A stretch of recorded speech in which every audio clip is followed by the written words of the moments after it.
We often fear failure, but this has to be reframed. Failing has got a bad rep, and this fear of failing is one of the hallmarks of a fixed mindset, where we believe we cannot improve, where our ability is hardwired and down to our talent alone. In her brilliant book, How to Fail, Elizabeth Day concludes with the lessons she's learned from reflecting on her lifetime's failures. And in this 444, I'm sharing them with you. Failure just is. It exists as a fact, but the way we feel about it is as a result of the emotion we attach to it. Therefore, perception of failure is entirely within our control.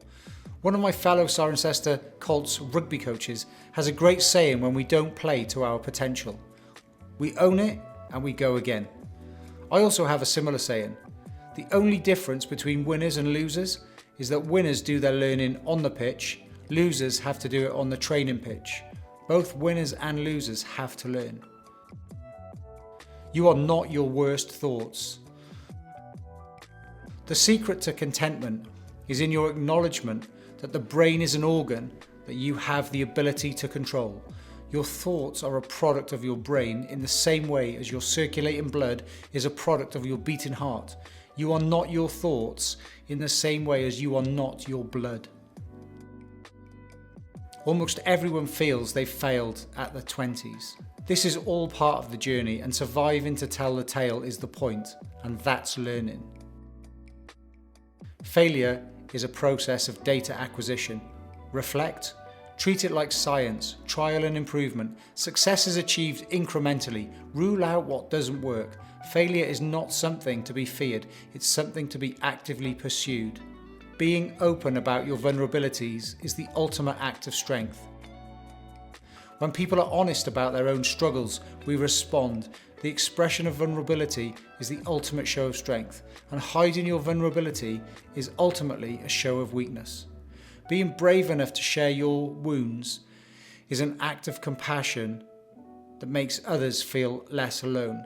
So failure is reclaimed so that it no longer isolates, it reconnects. And this is a beautiful thing. I've shared my money story here. And even as a financial professional, I cringe at how bad I used to be with money. Elizabeth Day says, if you are in a dark place, cling on for dear life. And as Dylan Thomas put it, rage against the dying of the light. The real failure might be in not finding out at all. And failure is a nudge from the universe to change direction and steer a different course. And remember, you've got two dates of death. The first is the date you die, and the second is the date the last time anybody talks about you. It's better to be remembered for something rather than not be remembered at all. And you are more than your failures. Your successes and failures are only distinguished by how you react to them.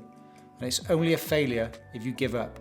If you keep going, you've just found a way that doesn't work. Fail fast, fail forward, fail frequent. Use failure as a fast track to success. Now we're looking to grow this channel, so if you like this video, and let's be honest, you've made it this far, so you might as well hit the like button so YouTube can help more people find our content, and subscribe so you don't miss out on our next video. Thanks for watching, and I'll see you in the next one.